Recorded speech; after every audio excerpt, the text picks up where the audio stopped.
Pixar movies have this consistent pattern of portraying complex themes with a simple and easy to digest story with relatable characters that anyone of any age and culture can relate to. Disney especially has striven to portray strong independent women of different races and nationalities in their movies, but still has a long way to go regarding representation of various body types. The entire Disney Princess lineup consists of skinny, petite, elegant, and dare I say fragile women with unique character quirks and traits that make them relatable in some ways, but to me, a character should reflect the audience back to them, not represent what society pressures them to be. With Encanto, it seems that tradition is finally being bucked fully in the face. Isabella was expected to be the popular one other than Mirabel, who was the main character in the movie, when it comes to merchandise, but it turns out audiences prefer a character who is tender and protective than one who is condescending, selfish and rude. Funny that. Speaking of relatability, having characters like Elsa from Frozen, for example, who has special abilities but also insecurities, makes her relatable in spite of, being a walking, talking fridge. Moana may not necessarily control water, but she has a connection to the ocean in a more spiritual way, which allows us to wish we could have the same depth of a connection to the world around us. The Incredibles also showcased a family with superpowers, but they lived in a world that didn't want to be saved, even though they needed it on a daily basis.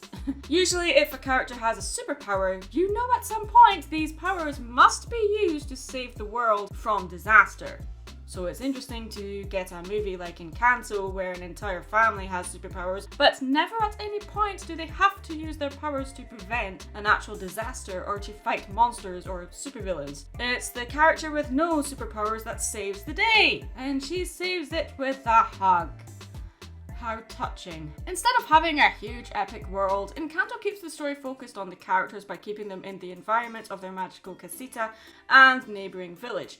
It allows for the movie to focus more on the characters and the story without getting bogged down with explaining how their world works. Instead, we get a typical Disney opener in a storybook style with the grandmother telling a 5-year-old Mirabel how the magic in the world works and how this magical candle is what gives the family their magic. I wonder if that candle is scented. Mirabel is one of Disney's best main protagonists in a long time. She's a quirky teenage girl who just wants to be accepted by her family in spite of not being gifted or having the same expectations placed upon her as her siblings and cousins. Mirabel represents the black sheep of the family, although that kind of lands on Bruno's shoulders too, I guess. But she's the one without a special gift, with characters like Moana and Elsa having special powers, and pretty much every single other Disney princess character in the Disney princess character lineup anyway, having some kind of magical element within the story affecting their character arcs directly. In spite of not having a gift, Mirabel strives to contribute and help, so she feels needed just as much as the rest of her family.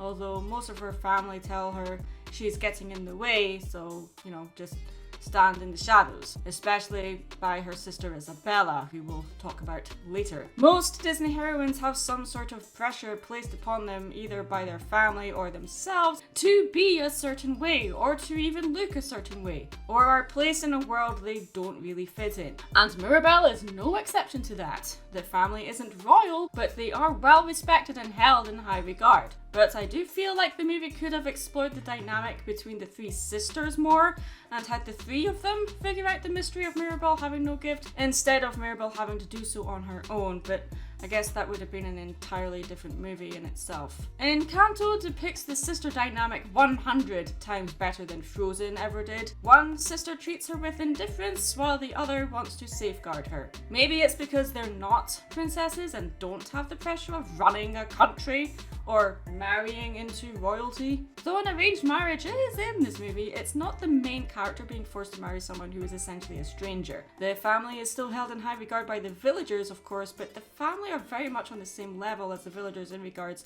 to class. What sets them apart isn't status, but instead their magical abilities, which are used to help the villagers with everyday mundane tasks. Babysitting, farming, agricultural stuff, moving bridges and churches for some reason. There's no immediate danger here, no big bad to defeat, so it allows us to get to know the characters on a human level instead of watching a group of superheroes fight off a big bad thing like so often is the case for movies about superpowers. Although the story could have evolved around Mirabel figuring out why she didn't get a gift and then going off on a huge magical epic adventure to somehow unlock her superpowers. Instead, the movie just stays confined within the casita and the surrounding village. The story remains very much in one location, the Madrigal house, the village and the surrounding river. Mirabel is a character striving to be needed by a family who seem to want her to just stay out of their way, and the fact that a little 5-year-old kid reaches out to Mirabel for comfort saying he needed her is very telling about how much pressure this little kid was under and how he sought Mirabel to save him from this moment and supports him while the entire village and their family watches. But as amazing as Mirabel is as the main character, I can't help but wonder what sort of movie we could have had if a certain supporting character had the lead role instead.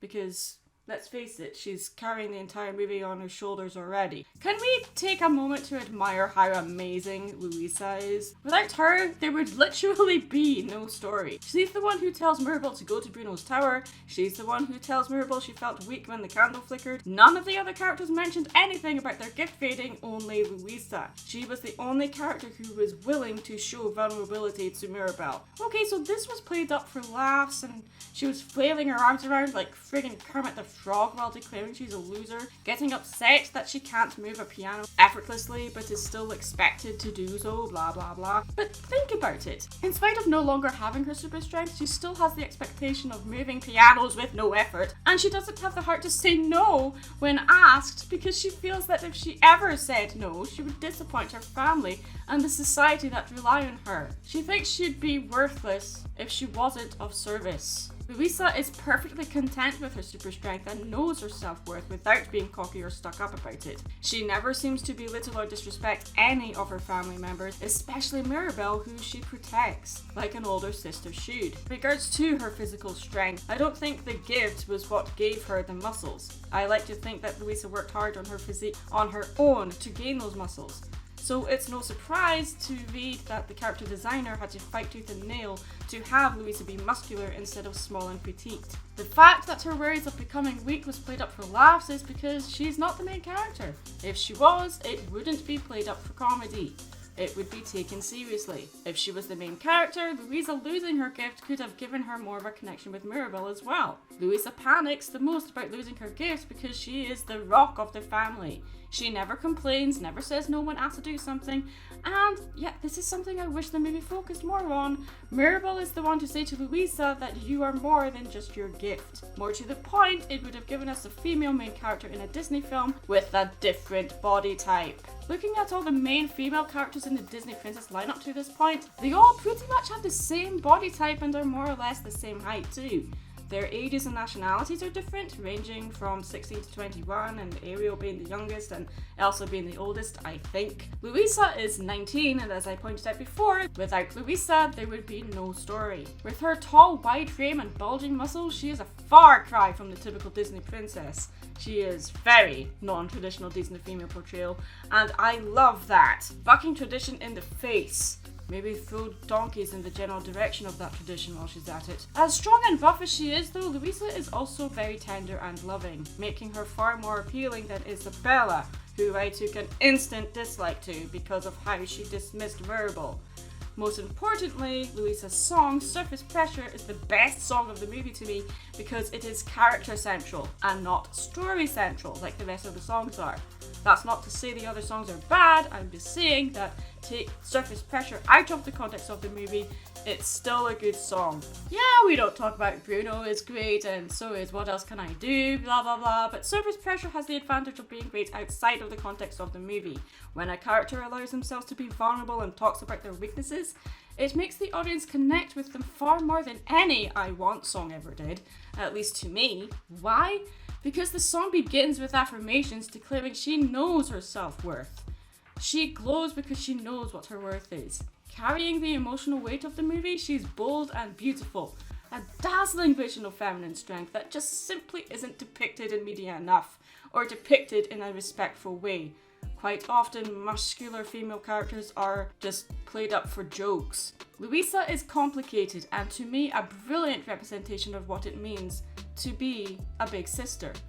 So, on a personal note here, as the youngest in my family, this song revealed to me just how much pressure an older sibling can be under. They're expected to be a confident role model for the younger sibling, be the example, a guide, a sort of third parent. Luisa feels the weight of being the one who's supposed to set the example, be strong or mature or smart and all together, blah blah blah. But I suppose, as Luisa is the middle child of the three sisters, if she was the main character, that could have been explored too, living in the shadow of another older sister, Isabella, who is traditionally beautiful and graceful.